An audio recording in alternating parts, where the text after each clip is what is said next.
So remember when we were all complaining that the PlayStation 5 had way too high prices? Well, take those complaints and throw them straight at Nintendo because they're essentially asking us to pay $450 for the Switch 2. First of all, why? Because Nintendo did show it off in the Direct. There's a lot of new features for the Switch 2, but those features are not worth another $150 compared to the Switch 1.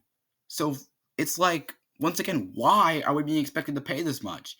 And fans are going to be like, it is a lot, but let's be honest here. We really want the consoles so we can get the games.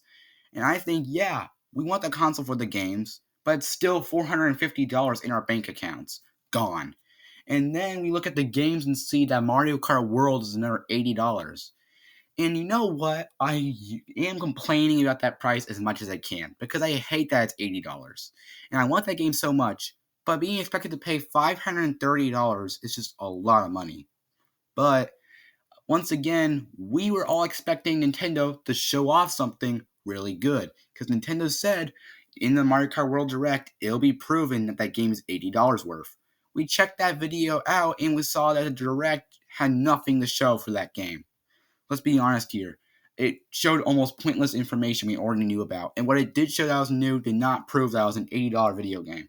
So now we're scratching our heads here thinking, why, Nintendo, are we being expected to pay $530 for this stuff?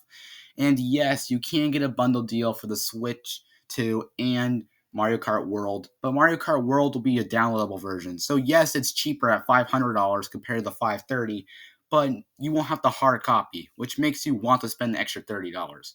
And I know inflation's gone up as of recently, because yes, in the last 20 to 30 years, games have begun to get more expensive. But we're used to $60 games, and yes, $70 games were considered a stretch. But now they feel like they're going to be the bare minimum, and that's concerning.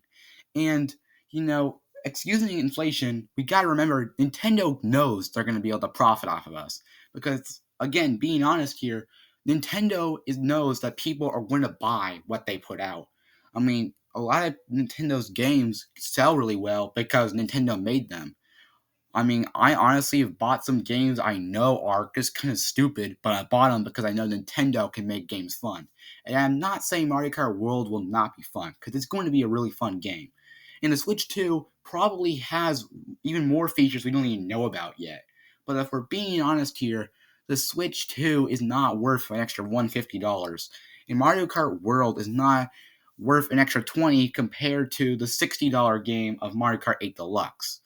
So, when putting this all together, we have to realize something. Nintendo is Nintendo, and they're gonna do what they want.